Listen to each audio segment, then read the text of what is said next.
vous écoutez la radio nationale du Mali. Il est 9h ici à Bamako, la même heure à Djidjeni et à Sadiola.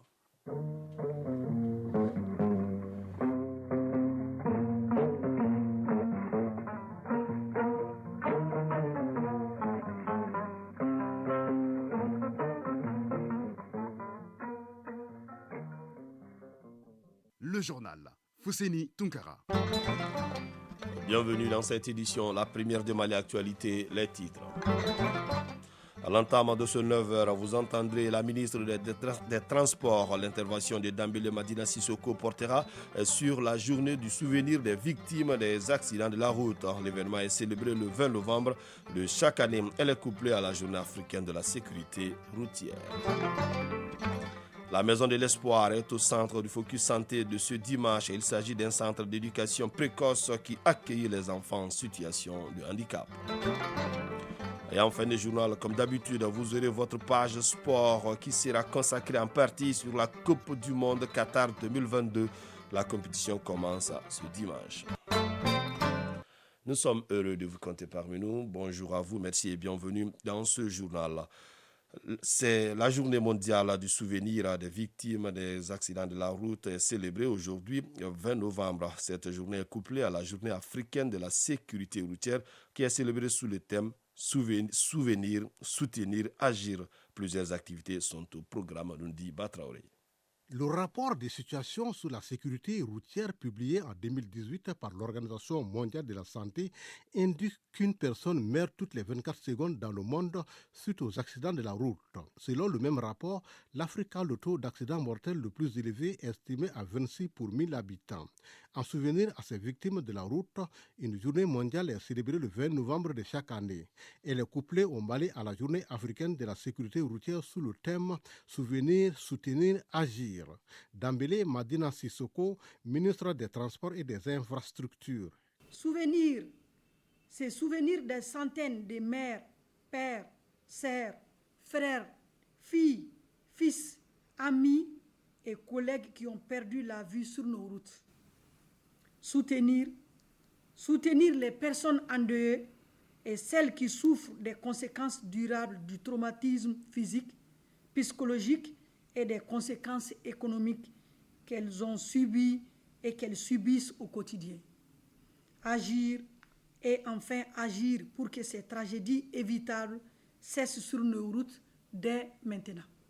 La plupart des personnes victimes d'accidents de la route sont les jeunes. Dambélé Madina Sissoko.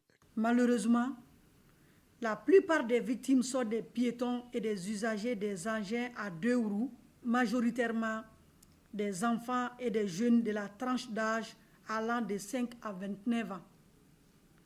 J'ai saisi donc cette occasion pour lancer un appel à la mobilisation de tous les acteurs pour faire reculer les fléaux de l'insécurité routière qui a tant endeuillé nos familles. Plusieurs activités sont prévues pour cette commémoration. Dambélé Madina Sissoko, ministre des Transports et des Infrastructures. Pour la commémoration de cette journée mondiale du souvenir des victimes des accidents de la route, couplée à la journée africaine de la sécurité routière, les membres de l'association des victimes et parents des victimes de la route avaient part, dont je salue la création, recevront à la Maison des aînés une formation sur le code de la route et les techniques de circulation routière afin qu'ils soient des relais pour la sensibilisation des usagers de la route. Le ministre des Transports et des Infrastructures a saisi l'occasion pour rappeler la nécessité du respect de la vitesse autorisée et le port du casque. Les papiers de position sur le budget d'État 2022, le régime d'assurance maladie universelle était au menu de la table ronde du comité d'analyse et de recherche syndicale du Mali. La rencontre doit ainsi permettre de recueillir les observations des membres du comité sur les documents pour les soumettre aux centrales syndicales UNTM et CSTM. Le CARES Mali, comité d'analyse et de recherche syndicale du Mali, se penche sur les papiers de position sur le budget d'État 2022 et le régime d'assurance maladie universelle afin d'un plaidoyer auprès des pouvoirs publics. Ce comité regroupe 2 centrales syndicales, l'UNTEM, Union nationale des travailleurs du Mali, et la CSTM, Confédération syndicale des travailleurs du Mali. Moussa Cheikh Kaminian, coordinateur du CARES Mali. Cette table ronde vise particulièrement à informer et sensibiliser les participants sur l'implication des centrales syndicales dans la défense de la mise en œuvre du RAMU et dans le processus d'élaboration du budget d'État, et recueillir les observations pertinentes issues des échanges des participants. Le CARES Mali est à sa 3e et dernière phase, synonyme de retrait des partenaires techniques et financiers. Les centrales syndicales membres doivent veiller à sa pérennisation, selon les responsables du comité. Moussa Cheikh Kaminian. Comme défi, nous avons le renforcement de l'expertise syndicale, l'amélioration conséquente de la participation des centrales au financement des activités, le choix de permanent en vue de faire du CARES Mali un institut de recherche syndicale. Soumaïla Asmaïga, représentant des secrétaires généraux UNTM et CSTM. Le CARES avait déjà pensé à la protection sociale des travailleurs de l'économie informelle. Et ce RAMI concerne les travailleurs de l'économie informelle. Organe d'analyse, de recherche syndicale et de proposition, le CARES Mali, créé en 2014, se positionne comme un mécanisme pour les décisions stratégiques des centrales syndicales, UNTM et CSTM. Mali, la société, la justice et nous, c'est le titre d'un livre écrit par Amadou Ba, magistrat à la retraite et ancien président de la CENI. Le document de 220 pages est un véritable guide pour les justiciables et autres non-professionnels du droit. Il aborde pratiquement toutes les thématiques liées à la compréhension de l'appareil judiciaire. Adama Djimde. Cet ouvrage n'est pas a priori destiné aux pratiquants du droit, magistrats, avocats, huissiers, notaires. Par contre, il constitue un véritable guide pour les justiciables. Avec près de 200 pages, il aborde 20 thématiques entre autres. Les acteurs de la justice, les voies d'accès à la justice, les enquêtes préliminaires, les sanctions pénales, la détention provisoire, le déroulement d'un procès ou encore l'exécution d'une décision de justice. Andougoli Guindo, ministre de l'Artisanat, de la Culture, de l'Industrie hôtelière et du Tourisme. L'ouvrage du doyen Amadou Ba essaye d'apporter des réponses à tous ces questionnements en démystifiant, je dis bien en démystifiant, le langage juridique et judiciaire, le jargon du palais. Il tente de dépeindre le paysage judiciaire de manière simple à orienter les plaideurs et en définissant les contours notionnels en français facile, comme le disait le président Noum Tapili tout à l'heure. L'auteur Amadou Ba est né à Kirango Markala dans la région de Ségou. Magistrat chevronné avec une quarantaine d'années d'expérience, il a servi à la Cour d'appel de Caille et de Bamako et à la Cour suprême. Président de la CENI, Commission électorale nationale indépendante de 2017 à 2021. En écrivant ce livre, l'auteur avait un motif valable. Amadou Ba. Vers les années 1974, il y avait une émission à Radio Mali, que les anciens connaissent. C'était une chronique judiciaire. Et l'annonce, c'était « La société et nous ». Cette émission avait pour vocation d'ouvrir un pan de la justice pour que les justiciables et les populations, les citoyens ordinaires puissent savoir le fonctionnement de la justice. Très jeune, je suivais cette émission qui a créé des vocations à beaucoup de jeunes de l'époque. Alors, quand j'entendais la société et nous, je me suis dit qu'il manquait quelque chose, c'était la justice. Nouhoum Tapili, ancien président de la Cour suprême. Je suis persuadé aussi que même pour les praticiens du droit, ce livre est utile dans la mesure où souvent nous posons des actes de tous les jours. Mais quand on vous demande de donner souvent les références textuelles, cela n'est pas évident. Mais ce livre, tout de suite, vous campe, vous rappelle à quelles sont les parties de tel code qui parle exactement de tel problème. Les professionnels du droit et les proches de l'auteur, chacun a magnifié la qualité du document que certains ont proposé sa traduction en bambara afin que le maximum de citoyens comprennent le fonctionnement normal de la justice. Actualité hors de nos frontières en Côte d'Ivoire, alors que la révision de la liste électorale vient de commencer, le parti au pouvoir RHDP annonce ses premiers candidats aux élections locales de l'an prochain. C'est Adama Bictogo qui va se lancer dans la course pour la mairie de Yopougon, la plus grande commune du pays. L'actuel président de l'Assemblée nationale est une figure du RHDP, mais ces derniers mois, son influence au sein du parti présidentiel a diminué. En Guinée équatoriale, un peu plus de 400 000 électeurs sont appelés aux urnes ce dimanche en Guinée, bien sûr, pays pétrolier d'Afrique centrale pour les élections présidentielles, législatives, sénatoriales et municipales. Pour la présidentielle, Théodore Obiang Nguema, au pouvoir depuis 43 ans, brigue un 6e mandat.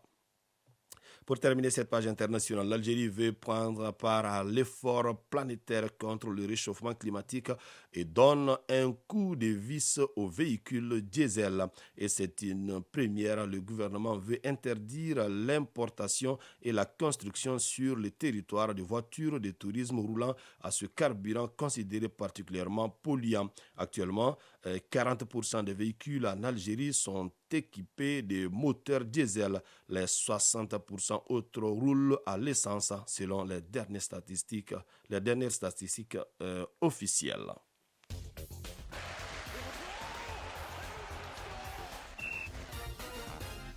Never passé de 10 minutes à présent la page sport. La Coupe du Monde Qatar 2022 donne son coup d'envoi ce dimanche.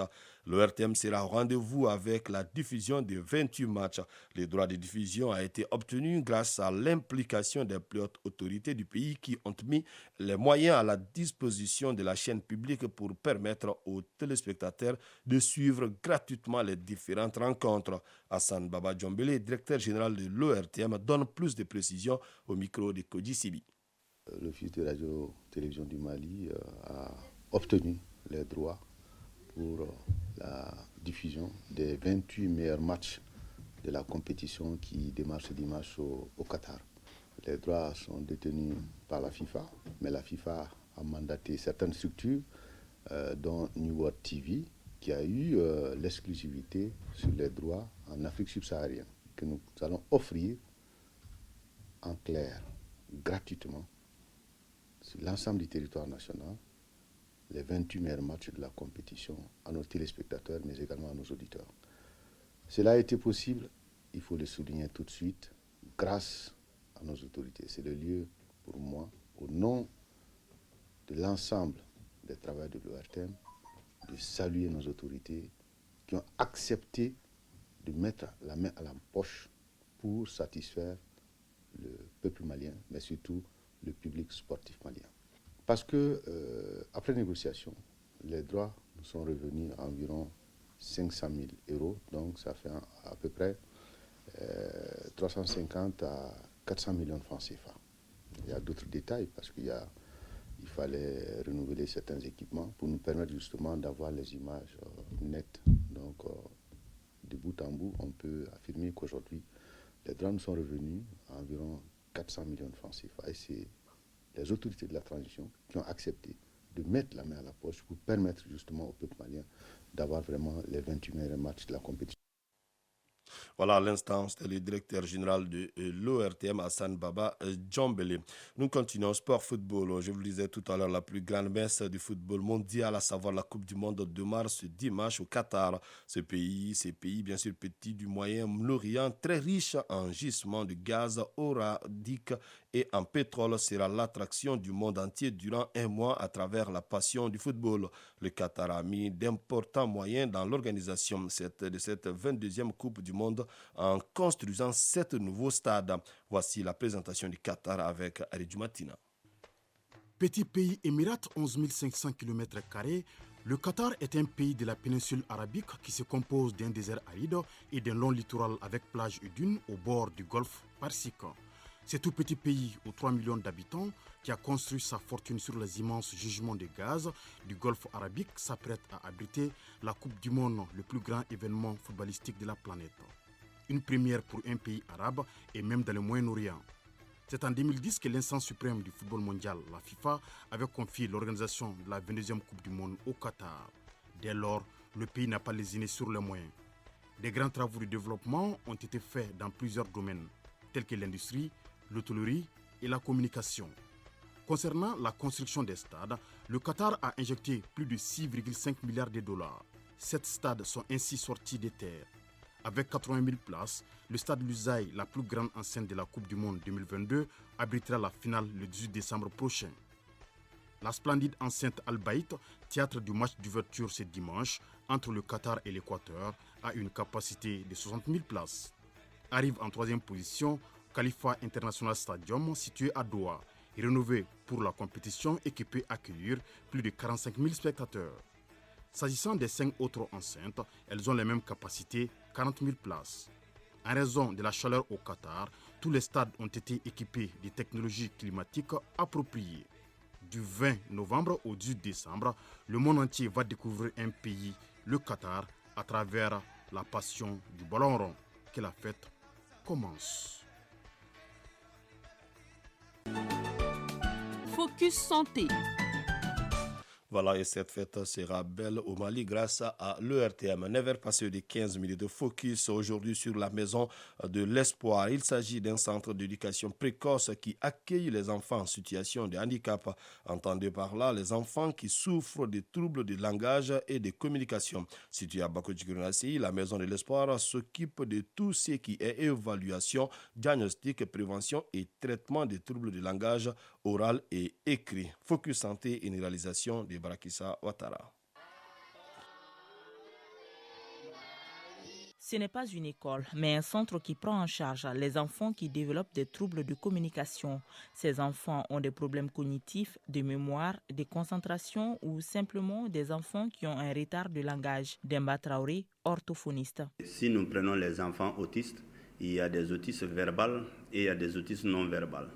Donc, très généralement, les autistes ont des difficultés de langage et de communication.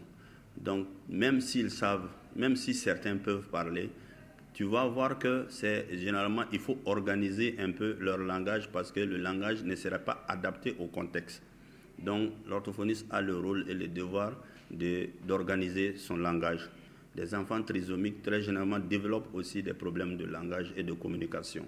Le centre aide donc ces enfants à retrouver leur langage, à parler correctement ou à exprimer leurs besoins, même s'il est certain que tous ne pourront pas parler. Demba Traoré, orthophoniste. C'est pour cela qu'on a ajouté la communication. Même s'il n'arrive pas à dire les choses par la parole, qu'il arrive à exprimer au moins les besoins par d'autres manières.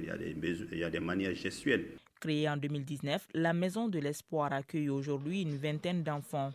À leur arrivée, ils sont d'abord évalués et diagnostiqués afin de poser un projet thérapeutique. Demba Traoré. Très généralement, c'est des exercices d'autonomisation, c'est des exercices cognitifs pour travailler la mémoire, c'est des exercices pour travailler l'attention, c'est des exercices pour travailler la concentration, c'est des exercices de langage. Donc pour permettre à cet enfant quand même de s'épanouir. Ces exercices sont tous des activités ludiques. Parce que les enfants, ils ne comprennent pas le sérieux, ils ne savent pas pourquoi ils sont là. Donc c'est pour cela, quand tu vois un orthophoniste, chaque fois tu as l'impression que nous sommes en train de nous amuser. Mais c'est dans l'amusement que nous posons nos objectifs et que nous trouvons nos objectifs. Une façon également pour le centre de repérer les potentialités de chaque enfant. Peut-être un enfant peut se faire remarquer par la peinture et le dessin. Donc il faut pousser cet enfant à être un bon peintre, à être un bon dessinateur. Et c'est possible qu'il le soit. Donc, et la danse, tu peux voir qu'un enfant peut se faire remarquer par la danse. Tu vas voir que cet enfant aime la danse et qu'il sait très bien danser. Et ici, chez moi, il y a ces enfants qui sont très bien dans la danse et qui peuvent un jour être orientés vers la danse pour qu'ils puissent être autonomes. Certains des enfants encadrés par le centre ont pu intégrer aujourd'hui des écoles ordinaires. La Maison de l'Espoir prend souvent en charge également des adultes qui, par accident, ont développé des troubles de langage et de communication. Au centre, c'est toute une équipe bien formée qui est derrière ces personnes pour leur permettre d'être autonomes. En ce qui concerne les enfants, le spécialiste met en garde les parents quant à l'utilisation abusive des tablettes ou de la télévision. Car, selon les statistiques, Celle-ci serait à la base de la majorité des troubles de communication. 9h passées de 19 minutes, c'est donc la fin de cette édition qui vous a été présentée par Fousseini Tunkara. Bintou Traoré a assuré la connexion technique, une édition coordonnée par Ousmane Daw et Aziz Koulibaly assure la mise en ligne. Merci pour votre fidélité, prenez bien soin de vous, que le bon Dieu nous assiste.